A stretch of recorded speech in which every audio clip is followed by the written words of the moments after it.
네, 안녕하세요. 저는 태국 장혜지 선교사입니다. 저희 가족을 소개하겠습니다. 나 어디를 향해 이렇게 쏠까요?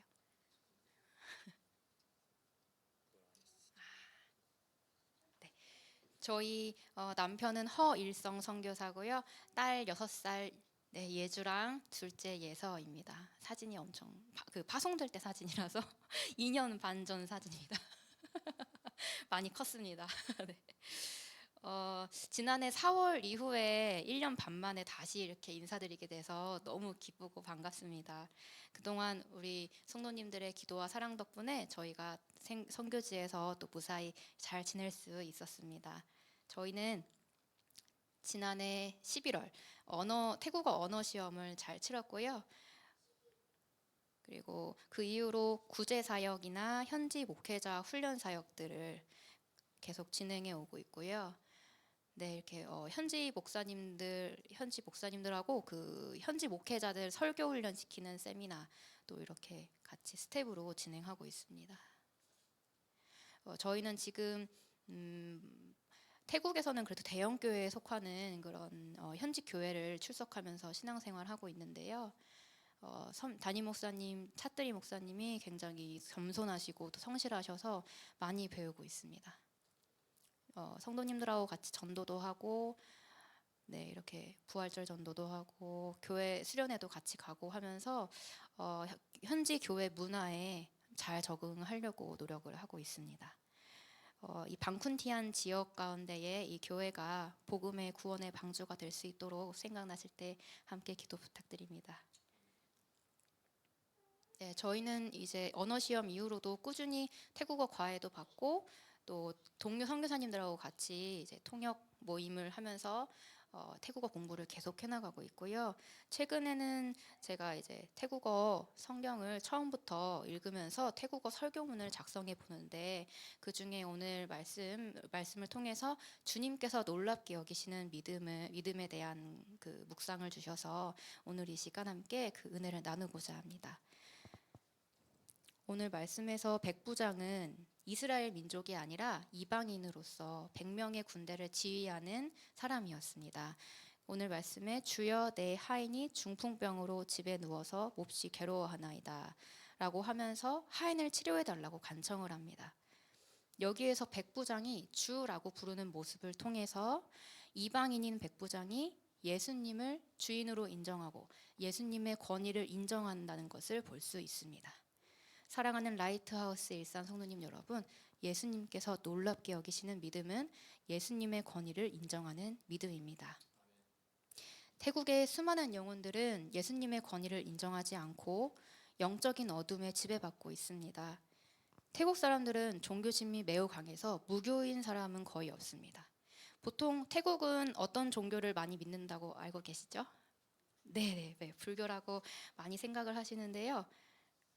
표에 보시면 태국인의 30% 정도만 우리가 생각하는 불교를 믿고 50%는 불교랑 힌두교가 섞여 있는 미신적인 불교를 숭배합니다. 그리고 나머지 20%는 힌두교를 믿습니다. 태국인들은 남녀노소 또 상류 계층까지 불교와 미신을 함께 섬기는 그런 우상 숭배를 하고 있습니다. 길가에 아주 오래된 나무가 있으면 귀신이 산다고 생각해서 옷을 걸어두거나 음식을 놓고 귀신의 존재에 대해 민감해하고 되게 무서워하는 것을 볼 수 있습니다. 또한 최근에 이슬람 세력이 많이 늘고 있는데요. 원래는 법적으로 태국 남부에 말레이시아와 붙어 있는 태국 남쪽에만 거주하도록 법적으로 되어 있었는데 현재 왕이 이제 친이슬람적인 성향이어서 그 방콕 수도의 수로 근처에 거주하면서 수로를 개척하는 그런 임무를 주면서 방콕에 이제 점점 사원도 생기고 이슬람들이 많이 눈에 띄기 시작했습니다. 또 이단도 또 있는데요. 여러 이단들도 있지만 최근에 막 신천지가 선교를 시작했다는 보고를 받아서 저희 선교사들도 예의주시하고 있습니다. 그럼 개신교의 비율은 어떻게 될까요? 네, 0.7%예요. 전체 인구가 7,180만 명인데 그 중에 약 50만 명 이하입니다. 태국의 기독교도 기독교 교단이 있어요. 두 개의 교단이 있는데 하나는 장로교 CCT, 하나는 초교파 EFT라고 부릅니다. 이 지도는 그 장로교 EFT라는 교단에서 노회의 편성 지도인데요. 저희가 지금 선교사 비자를 신청해 놓은 초교파 EFT 교단에서도 교회의 그 비율이 이 정도랑 비슷합니다. 보통 이 지도와 같이 태국 내 교회들은 북부 쪽에 60% 정도 있고 이외에 동북부, 남부 및 방콕에 40%가 있습니다.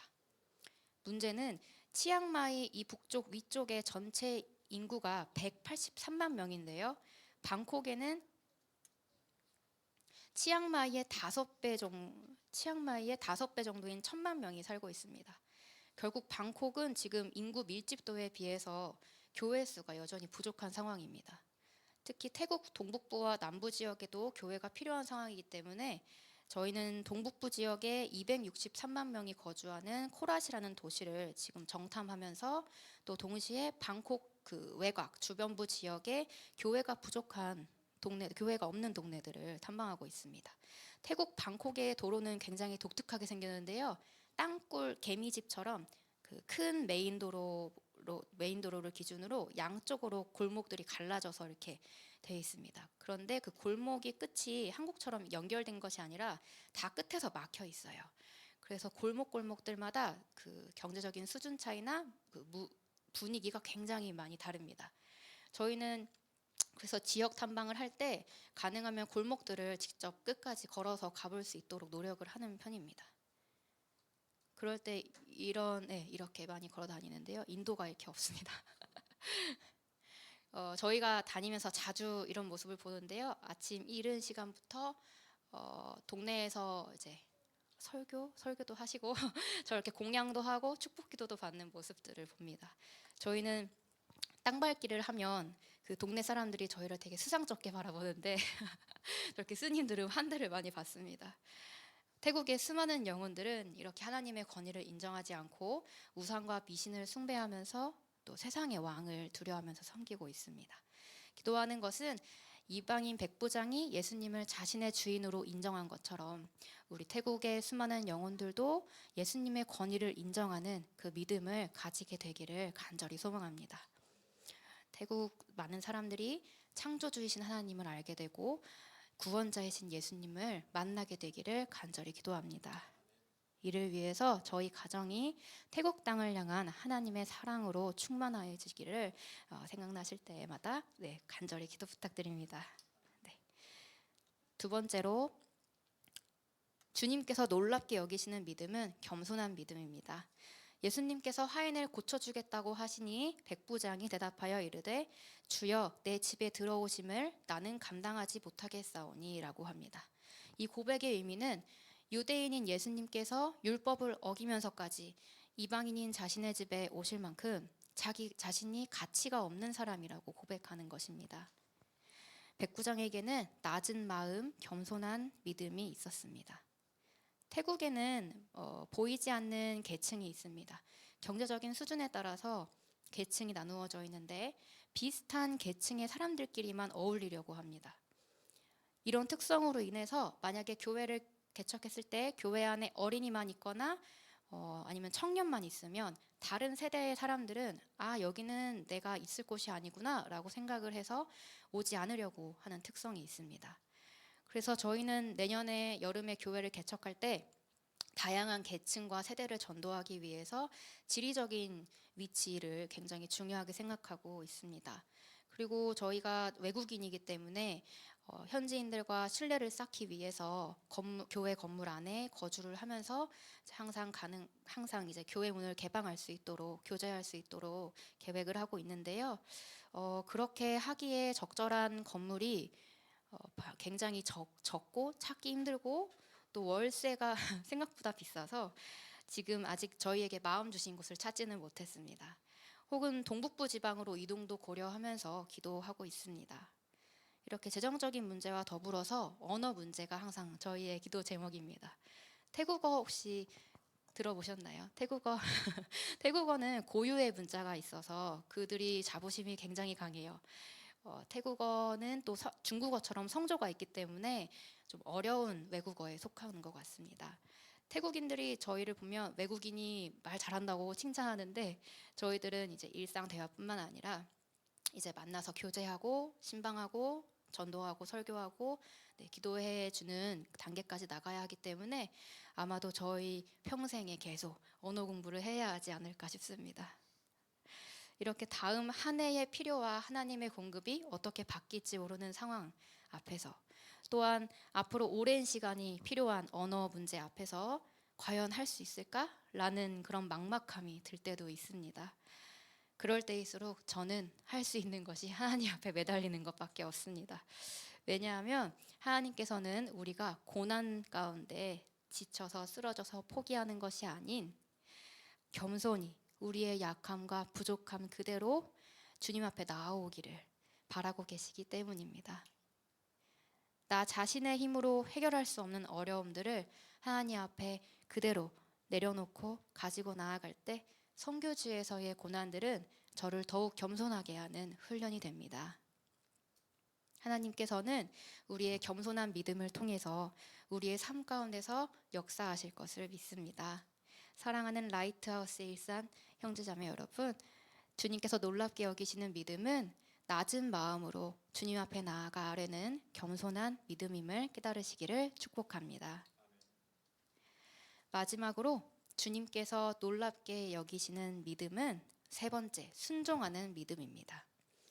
백부장은 8절 하반절에서 다만 말씀으로만 하옵소서 그러면 내 하인이 낫겠사옵니다 라고 합니다.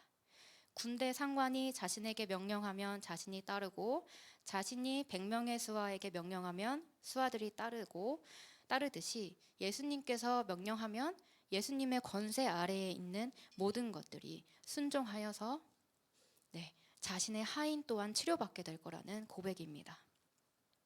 예수님께서는 이러한 백부장의 순종이 있는 믿음을 놀랍게 여기시고 칭찬하셨습니다. 우리가 하나님의 권위를 인정하고 겸손히 나아가면 하나님께서는 반드시 우리 삶에 역사하시고 응답하십니다.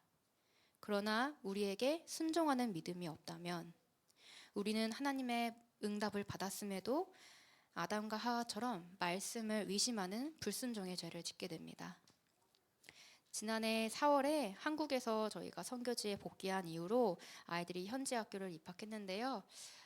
아이들이 굉장히 적응하지 못하고 힘들어해서 많이 울었어요. 그래서 저희가 오늘은 괜찮나 항상 신경 쓰느라 사역이 손에 안 잡히고 힘든 시간들이 길어져서 결국에는 한 차례 전학과 이사를 하게 됐습니다. 네, 사진 있네요. 네, 전학 가기 전과 후의 모습입니다. 네, 저희가 이제 아이들이 조금 안정되고 나서 언어 시험이 있기 때문에 언어 시험에 집중하느라 매우 바쁜 이제 연말을 보냈고요. 바쁜 한 해가 마무리되고 나서 작년 12월 달에 저희 파송교회, 청주에 있는 파송교회가 처음으로 선교지에 오셨어요. 근데 거기에서 큰 문제가 하나 발생했습니다. 성도님들 모시고 이제 관광지 코스를 갔는데 저는 둘째를 보느라 바쁘고 남편은 성도님들 사진을 찍어드리나 바빠가지고 저희 첫째 예주가 길을 잃어버린 거예요. 그러니까 한국말이 들리는데 그 한국 사람이 저희 교인 성도님이신 줄 알고 따라간 거예요. 그거를 뒤늦게 알고 열심히 막 뛰면서 찾으면서 20분 정도 후에 찾은 것 같아요.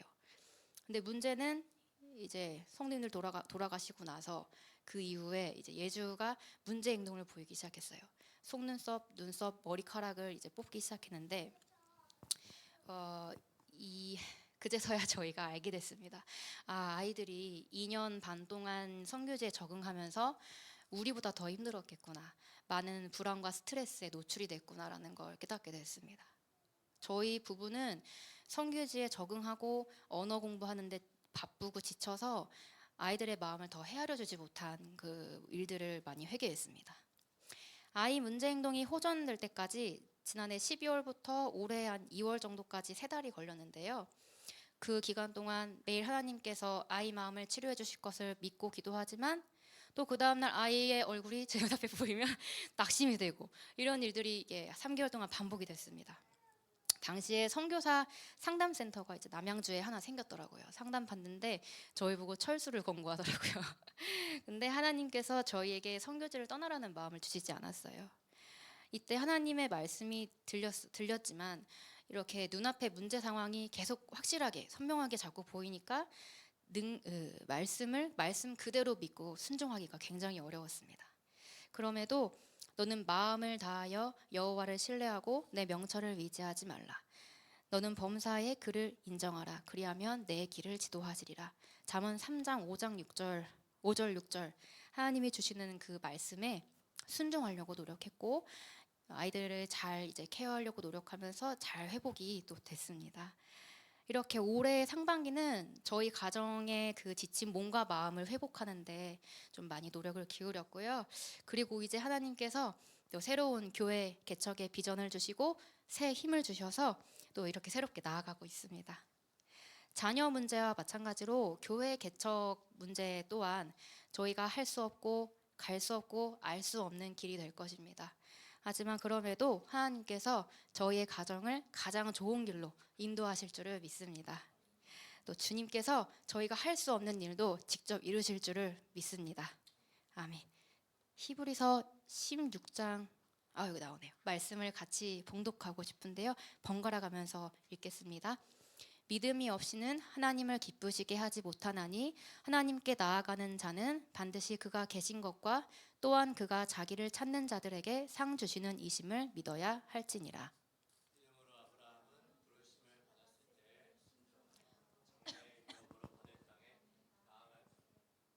나를 알지 못하였고 나아갔으며 아브라함은 시험을 받을 때에 믿음으로 이삭을 드렸으니 그는 약속들을 받은 자로 돼 그 외아들을 드렸느니라.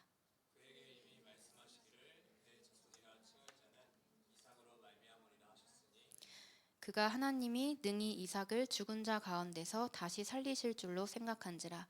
비유컨대 그를 죽은 자 가운데서 도로 받은 것이니라.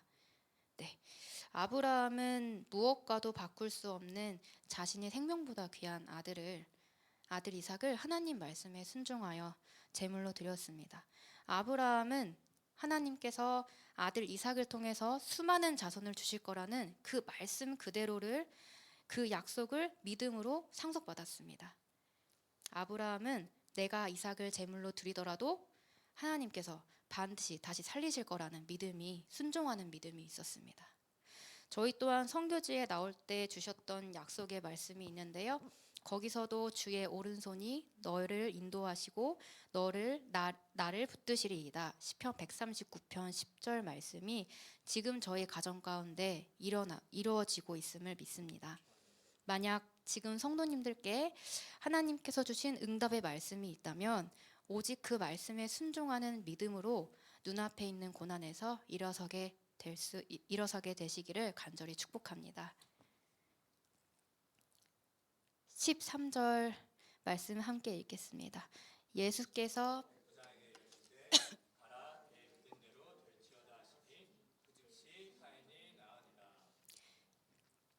예수님께서는 백부장이 믿은 그대로 그 즉시 먼 거리에 있는 하인을 직접 치유하셨습니다.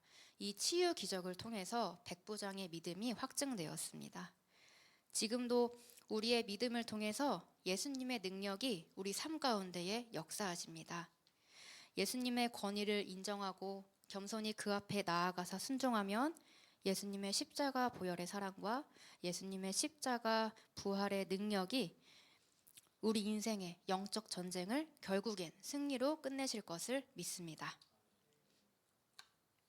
함께 읽었으면 좋겠는데요. 주님께서 놀랍게 여기시는 믿음은 1번 예수님의 권세를 인정하는 믿음입니다. 2번째 겸손한 믿음입니다. 3번째 순종하는 믿음입니다. 사랑하는 라이트하우스 일산 성도님 여러분들의 삶에 주님께서 놀랍게 여기시는 이 믿음이 늘 충만하셔서 늘 승리하시기를 간절히 축복합니다. 아멘.